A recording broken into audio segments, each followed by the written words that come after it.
You can't take it with you when you're gone, so how do you make the most of it while you are here? It's time for Your Money Matters with Sam and Dieter from Harness Financial. And Sam and Dieter both in the studio. G'day, guys. Nice to see you again. Dieter, you're lead agent on this today, though. Well, we'll tag team. Okay. Can you check? You're turning their mics on? Yeah, thank you. Okay. We'll just After how last week's episode started, I've been, You've been pushed told. aside. Yeah. Okay. Look, I promoted this, and I said just before the news, I said at some stage, maybe 5 or 10 years ago, I decided life was too short to collect supermarket coupons or worry about my Airpoints or all the redeemed things that I don't know, the BP or the thing. I just decided I'll roll with it. And I really only worry about Airpoints for getting the lounges and stuff when I travel. But a lot of people I know, and you've identified today the Airpoints credit card thing. I think that's probably the most used in the country. Yeah. And if people obsess about these things, don't they? It's really important. Yeah. It's not the dollar value, it's the deal. Well, it's warm fuzzies. It's fake money. It's fake points. Yeah. Well, I've got a whole lot of crap in my home still that I bought like in the 90s with Airpoints. And they're things that if they hadn't been in the catalogue, I wouldn't. Well, this is the thing, though. In the 90s, it did stack up. Ah, okay. So that was the heyday. That's when I was into it. Okay, what? Dieter, I understand you've done a deep dive. I have done a deep dive. Yes, so, it's what I enjoy is doing. the net benefit, let's go cut straight, of using an Airpoints credit card? So what I looked at was basically if someone was spending $20,000 a year on their Airpoints credit card, what are they actually getting for it versus the fees, and what can they actually use those Airpoints for? So when I did the analysis, I think you get about, you spend $20,000 a year, you're going to get maybe 235 Airpoints, a huge amount. Your annual fee is probably $145. On your card. Yep. Yeah. And your transaction fees, if you're tapping that card wherever you go, is about $400 a year. So it's actually When you say costing transaction fee, that's that surcharge or it's that little ninja that does a double tap every time you tap a card. Yeah. Yeah. Whenever you tap a credit card on a paywave, you're paying twice. Or whenever you buy something online now. Whoa. Back up the bus here. So when I paywave the paywave, even if that doesn't say surcharge, I'm still paying a fee for using the paywave or not? There's occasional places that might have that waived and might absorb it, but someone's paying. So you might pay a high price for whatever you're paying. But the point is, it's basically an accountant friend of mine described it as the ninja. Yeah. Because you think you tap once and he sneaks in, you don't see him, and he's off with his little piece as well. And it doesn't feel like a lot as you do it, but when you start to accumulate that over a year, it starts to add up quite a lot of money. So most stores, in person, physical retail stores, or online, will charge a 1% to 3% credit card transaction fee now, right? In the 90s, do you remember having that fee? No. It wasn't there, was it? No. The interest rates were horrendous. Yes. That's true. That's true. So, Okay, so that's the cost of it. What are the benefits, though, of having Airpoints and using Airpoints, this made-up currency that is created by you getting into the Airpoints scheme? well, it's fun, Sean. It's fun to have Airpoints, isn't it? Well, look, you've got the Airpoints store. I got a horrible feeling that that's all there is Sarcasm. to it. There's not actually any real net. Well, yeah, you talk about the store itself. Yeah. Yeah, so I did an analysis of the pricing on the store except for Apple goods and when they have exceptional specials, or if you buy a voucher where it's 1 for 1. The general goods there are 5 to 10% more expensive than you can go and pay somewhere else for them. So things on the Apple store, the Airpoint store, the stuff I can buy, the bread maker or whatever the hell it is, or the Nespresso machine, I don't know. The frying pan. The frying pan, or the steak knives. Yeah. They are priced Higher. in Airpoints dollars higher than they would be in normal retail, recommended retail price. Yep. Correct. On average, 5 to 10% more. And So if you take that item, right, you look at it at the Airpoint store and you Google it, you come up with 10, 20 different retailers that are selling the same thing all at different price. Someone's got it on special as well. Airpoint store doesn't necessarily have it on special. Who runs the Airpoint? How do you get your goods into the Airpoint store? What I don't know. Yeah, is it like a dumping ground for products that haven't been selling? Probably. There are some good things on there. I mean, I bought a speaker once, a JBL speaker. It's still going. It's good. But I could have got the speaker for cheaper if I went straight to Harvey Norman rather than picked it up from Harvey Norman via what was ever the logic of Airpoints? Well, there's two parts to it. So one part is you get a feel like you're winning when you spend money. It's like going on sale. I always feel during, like I'm losing when I spend money, no matter what. It's like the sales where they go buy two and get 20% off. Yeah. But you only ever needed one. Cool. I think that's called girl math. I don't know if I'm allowed to say that. Yeah. Exactly. Well, it's the country road sales, spend and save sales. Okay. So here's my question. So Airpoints, you can only get it, with ANZ Visa, or you can get it across all banks, Airpoints? Lots of banks. Yeah, lots of banks. I think you got Amex, Visa, Westpac, they all have an Airpoints sort of system. Now, I think my biggest concern is actually not the Airpoints or the fees. It's the fact that when you spend, you have a bigger amount of money available. Yeah. So instead of sticking to a budget, you just keep swiping, and then people tell me, we just pay off our balance once a month. What have I got? What's that? Visa, ANZ Airpoints, ANZ. And your credit card number is... Can you just turn it around? That hardly ever comes out of my wallet, to be honest, but it does online. Yeah. I mean, I do use it online for online purchases. So just quick calculation in my head, and I might get this wrong, you can correct me, Tita. You would need to spend probably around 120 grand a year on that card, maybe more, given current transaction fees, to win out of Airpoints. Well, win or to benefit. 24 grand a year. Yeah. To break even when your costs versus what the Airpoints you get. I might break even. Yeah, never mind the fact that if you want to buy an Airpoints, you'll pay a higher price. That's not factored in. Well, so when they say it's dollar for dollar, one Airpoints dollar is worth $1 New Zealand dollar at the store, because the store has a limited range of goods and they're priced differently in Airpoints dollars than in a retail environment, and there's no competition. It's not really, is it? It's not. I should say there is one use case that I've thought of where it does have a good sort of benefit, and that is potentially good benefit, buying your flights with the Airpoints dollars. And that's where that's where I would tend to use my expert. I would buy because it's just a true one for one. And of course, Air New Zealand gives you great prices with flights all the time. So and travel insurance as well. So that is a part. Okay, look, this is really fascinating, and I say I've never been under the illusion that it was fun spending money ever, or that I was winning somehow. But if I can pay for my Koru Club membership or the business's Koru Card membership, that's fine. So then that comes back to the question of credit cards in general, guys, and you've done this comparison study.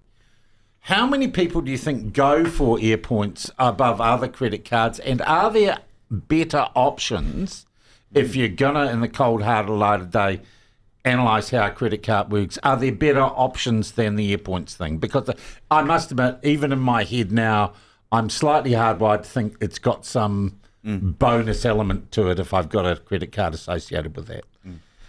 Well, I think the psychology around a credit card is you're spending someone else's money and then you got to pay them back. Yeah. So your best course of action is to actually spend the money you have, and when it ends, it ends. Yeah.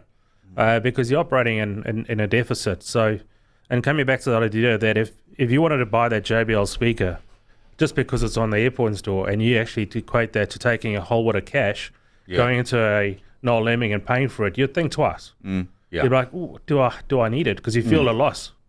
But to your question around what is the best credit card? Yeah. And well, let's say, and you guys, I've known you long enough to know that you're not saying they're evil, but they're certainly not the smartest way of managing your finances. And I am living proof that they can, and they don't anymore. It's not a whale me, my card. I can remember 8-9 years ago, and geez, I had to work hard to get it back down. I did, because I analysed how much I was paying in interest a month, and it was bloody eye-watering, you know. Yeah. Sometimes having a credit card is a very smart thing, right? I will say that I have a number of credit cards, and they're all paid off. Yeah. I never owe money on a credit card because I want to have the flexibility of access to cash in an emergency, right? So I use credit cards. I also use business overdraft facilities, Yeah. and I also use personal mortgage overdraft facilities, flexible home loans, offset, right? Yeah. I just want to have options, okay? But if you are in charge of the options Yeah. and the options are not in charge of you, then you're winning. I would say that most people who use credit cards, because credit cards, everything about them is stacked against the individual, they are losing. Right. They are losing. Yeah. But I think you make an interesting point there. I think one of the key things to first figure out is if you're a self-employed person, you have a lot of advantages. You can run your business purchases, you can get things through, and you have a tax deductible expense today. Yeah. If you're a salaried person, you don't have those options. Yeah. Yeah. So it's a good thing if you have very good discipline. Yeah.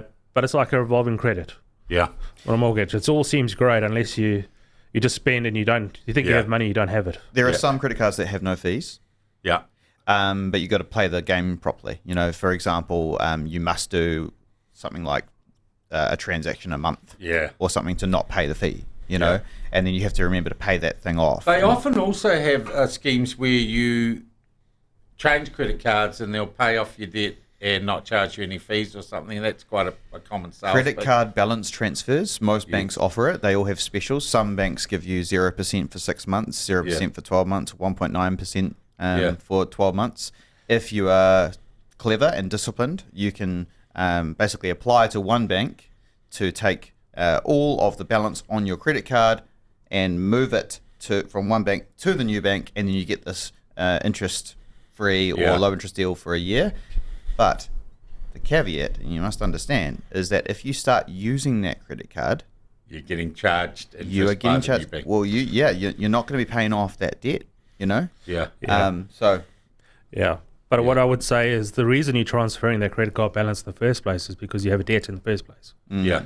And what has caused that to be there? Yeah. Well, it's not the credit card. It's just silliness. If those habits don't change, you're just moving the chairs around. Okay. Now, for once, the texts have gone off. We're going to work through them. Okay. Sure. Now, here's just a point. Paul says, mitre 10 $50 vouchers using Airpoints, and I grew these by petroleum and supermarket shopping, not flying. So that's an interesting use. If you get like a voucher at a place where you can buy a wider range of goods than at the Airpoint store, that seems a clever use of your Airpoints. Yeah, there's no transaction fee for supermarkets or petrol stations at the moment. Yeah. What about if my Visa is constantly in credit, as in loaded above zero? Do I pay fees? I think the issue is not the fees. The issue is you're earning virtually no interest on that money. And you should put it somewhere else. Yeah. Bingo. Yep. Okay. There you go. There's the advice there. By the way, none of this is, what's your disclaimer? We better It's get not that. personalised financial advice. It's general chat. Okay, and that's personalised good. advice We're is just available. having a yarn. Sean, I just got 30 days travel insurance with my credit card, says Chris. Okay, Yes. those good deals. Yes, that's a good point there. So if you have a platinum, generally that's the sort of term. If you have a platinum credit card and you buy, depending on the card, something like 50% or more of the value of your flights, then you get travel insurance automatically. It may not be suitable for your needs, though, that travel insurance. And again, you're going to have to be spending a lot on your card to actually win. Qualify for that. Okay. Yeah. Someone else says, oh gosh, they come in quick and fast. How much would I need to spend, and I don't know if you've got this deep, on the ANZ Visa to fund a Koru Club annual membership? I think the annual membership is around about $800 a year Yeah. through the credit card. Something like that, yeah. Yeah. So you're probably going to be about $30,000 a year, because at $24,000 a year, you're just about break even. Yeah. And then you still need to get more Airpoints to really offset that. So, And is that 30,000 of non-transaction fee spend? well, preferably non-transaction fee. Otherwise, it'll be. Yeah. Yeah. Now, someone else says pumps, banks, or anyone offering discounts for using a card is overcharging everyone else. Is that right? Look, at the end of the day, the banks make most of their profit off the interest rate differential. Yeah. So the fees do all add into the big pot. Do you reckon this person's talking about supermarket loyalty cards and stuff like everyday Yeah, I rewards think and they stuff? might. Discounts, yeah. Well, yeah. that's the classic. If you're not paying for something, then you are the product. Yeah, that's right. They're selling your data. Yeah, You guys worry with the little flower pots and all the little, I don't know, at the supermarket? I might have the occasional staff out there, Sarah, who do collect those things, so I will collect the vouchers or the things for the frying pan and give it to other people. I love Smeg products. I think they're awesome. German pottery, and it's awesome. But it's not good advice to chase those sort of rewards. Better to go to Pack and Save and get the better pricing. I'd say. Yeah. Okay. This is interesting. Question for the Harness Boys. I've got $700 per week going into my mortgage. At this rate, it's gone in 4 years, at which point I would put that $700 into managed funds. But I'm thinking about breaking off $350 and putting that into managed funds and $350 into the mortgage, as I've not been doing KiwiSaver at all. I'm 35. So that would make the mortgage 8 years remaining instead of 4. Is that a good idea? And again, it'll be subject to some personal analysis, but if you look at the long-term rates on high growth funds, you're sort of between 8 and 10% a year. With mortgage rates sitting at about 4 to 5%, you can benefit from that contribution and accumulation. But as long as you have put that in the bigger context of what goals you're trying to achieve, I do know someone who is doing that, and the returns are pretty good on a managed fund. The one thing though, you do pay tax on your interest, dividends, and foreign investment funds in a managed fund where your interest on your mortgage is not tax deductible. Yeah. So, but overall, I think we're moving into a period where that can work because of the lower interest rates. Okay. Oh, can I just say to you guys, I've been looking at my KiwiSaver, it's back up by about $6 or $7 grand again. Nice. But with tariffs, I think last time we talked, it's going down. Look, a lot of views and interest in what you're talking about, but the best way, if people have got real questions about their finances, their insurances, their plan for the future, how do they get hold of you? Please find us on our website, www.harnessfinancial.co.nz. There's a little chat bot there. You can chat with us and we'll give you a call. You can also book on calls with us there. And for insurance advice, me, Sam, 027 334 4812. And for investment advice, Dieter. 021 0268 7955. Bloody good session, guys. Lovely as always to see you. Sam and Dieter from Harness Financial. Your Money Matters with Sam and Dieter from Harness Financial. To make the most out of your money, visit harnessfinancial.co.nz.